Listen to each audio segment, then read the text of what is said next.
Hello, everybody. Hello. It's been such a long time. So let me get all my greetings in. Happy Thanksgiving. Merry Christmas. Happy New Year. Happy Black History Month. And we're now in February, but I just wanted to, I've been going through so much. I just have to do this one first. I'm going to try to go back and just catch everybody up with what's been going on and all the mess that I've been dealing with. I cannot tell you just how crazy the end of the year was for me. Okay, so anybody out there that is a loopy, you know what we go through being loopies. You know that most of us probably, in addition to all of our tens of doctors, in addition to that, we probably see a pain management specialist. That being said, I see one. I have one that I've seen for, I guess, about 5 years now. And, oh God, I cannot tell you from, I mean, I was finna mention being in law enforcement in my 30s, but everybody knows me, know that I was a cop. It's something I'm very proud of.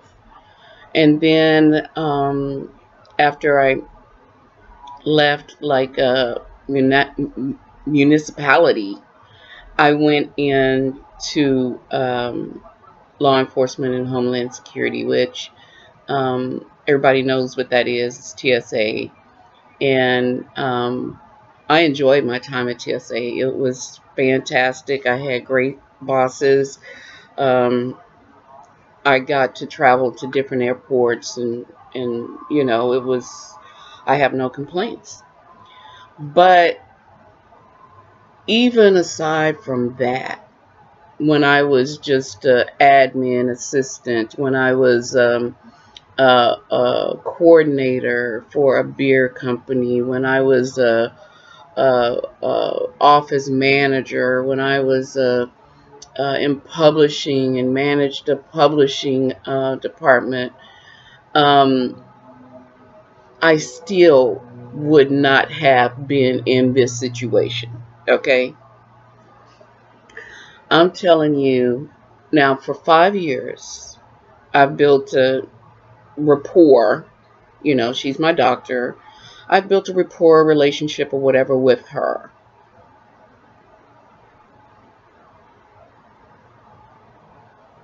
Over the years, you would think that, I thought, and I must have been wrong, but I thought that we had this level of trust. Yeah, I'm the patient, but still, you have to earn your trust from me as well, right? So anyway, for 5 years, every 3 months, I get drug tested, because when you see a pain management specialist, I wasn't aware that they were originally designed for people who needed medications like narcotics for an illness, but who had previous drug problems. I didn't know that's what their original purpose was. I just thought it was a doctor that was assigned to schedule or to prescribe these different schedule class, you know, high class drugs, you know, the higher class where they're monitored. And I thought it was just somebody that could just write all the prescriptions for a patient who needed, you know, controlled substances on a regular basis. And this doctor is designed to do that, because with this doctor, they can do proper monitoring, because whether you've been on drugs or not, you have to be monitored on these medications. I get that.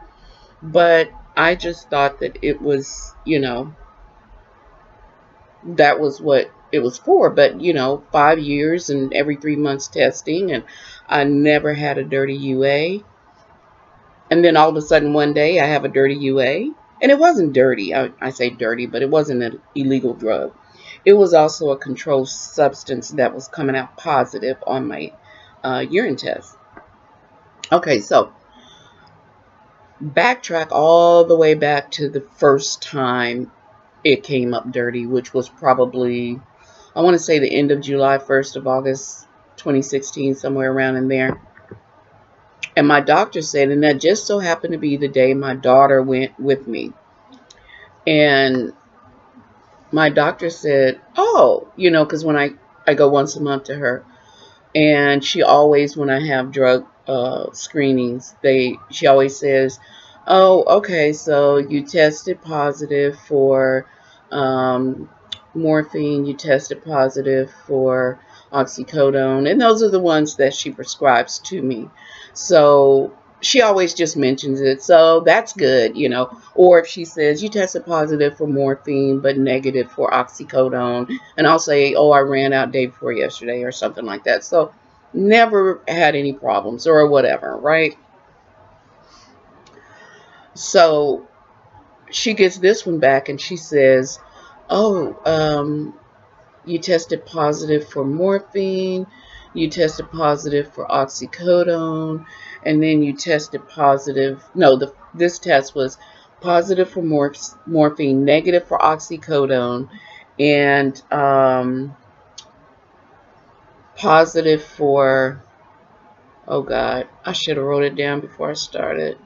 You know how lupus fog is. It is hydromorphone, I think is what it is, hydromorphone. And I said, oh. And she said, that's a problem. And I said, oh, okay, well, you know, what is that? I haven't had no hydromorphone. And she said, I don't prescribe this for you. I said, isn't that the one you prescribed for me before when I had surgery, like last year? It had been like a year.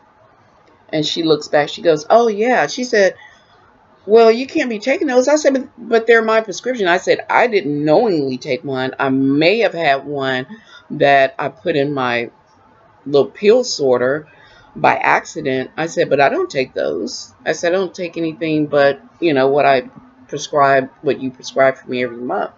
So she goes, oh, okay, well, don't take those anymore. I said, but what's the problem? I mean, you prescribed them to me. So if I wanted to take one, why couldn't I take one? She said, because you're not supposed to be taking them.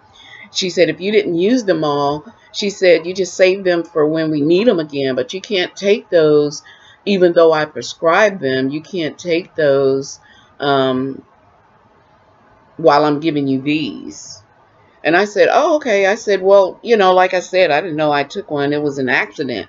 So she said, well, get rid of them. I said, I will. I'll throw them away. No problem. So I thought that because I do drop pills a lot, and my daughter gets on me about that all the time. And it's not just these. I drop my blood pressure pills. I drop my vitamin D pills. I drop my iron pill. It don't matter. She's always finding pills either on my bed or on the floor. And so she gets on me about this, right? I'm not going to make this one too long. I think I'm going to have to break them up. But so anyway, I say, okay, no problem. I'll, you know, throw them away. And that's what I did. Whatever was left, I got rid of them. I don't want to make a mistake and, you know, do that again. So she says, well, we'll test you again next month. I said, okay, no problem. So a month later, fast forward, a month later, I go in and we're talking, and she didn't even remember. I said, you're supposed to do another drug screen on me because I had accidentally taken one of the old things you prescribed for me. And she goes, oh, yeah, okay. So we did it. I went and did it. And she said, okay. So we did everything that we normally do. See you next month. Okay, bye. So anyway, she do the test. I come back in 30 days. So now we're at, let's see, August, September. Now we're at like the 1st of October, I guess. And into September, 1st of October. And so she said, you tested positive for hydromorphone again. And I said, well, I didn't take no hydromorphone, so it's something wrong with the test. So we started talking, and she was like, well, have you checked your pills? Are you sure you're getting the right pills from the pharmacist? I said, well, I hadn't checked them, but, you know, I'm here today, and my new prescription I'll have tomorrow. So why don't I bring them in to you like next week? And you look at them and tell me if they're right. You know, I'm thinking, okay, it was my idea to go in the following week. So she goes, okay, bring them in. And she said, bring all your pills. I said, okay. So I go in the next week, and, you know, I take my pills, you know, but I just grabbed my pill bottles that I had. I didn't grab my daily. So I put all my meds in my daily. So I have one for morning, one for afternoon, and it's 7 days. So I didn't take that. I just took my bottles thinking, okay, she's going to look at my pills and tell me if these are actually the pills she's prescribing. So anyway, go in, and the nurse takes me back. So she goes, she gets a napkin. She goes, put your pills out. I said, oh, no, I'm not here to get counted for pills or anything. I said, what do you want to do, count my pills? She goes, yeah. And I said, no, I'm not here to get counted for pills. I said, I told her that I wanted her to look at them to ensure that the pharmacy is giving me the correct pills. So she goes, no, she wants me to count them. And I said, okay, no problem. Here, count them. So she counts them, writes the number down. The doctor comes in. The oxycodone was at the right count, but the morphine wasn't at the right count. So she goes, well, based on how many you have here, in just 1 week, you would have had to take 13 extra morphines. I said, oh, that's because they're in my dailies. I'm sorry, I didn't know. She goes, I told you to bring all your pills. I said, I did. I brought the pills that you prescribed. I said, but remember, you were going to look at them. If you would have told me that you want to count them, I would have made sure that I brought my dailies as well.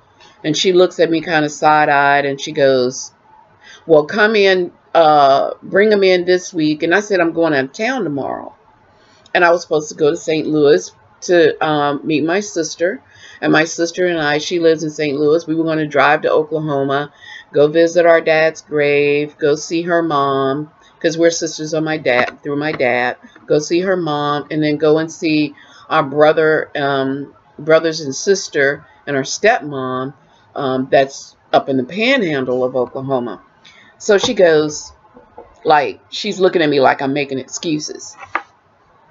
So I said, well, okay, maybe I can see about changing my airline, my flight.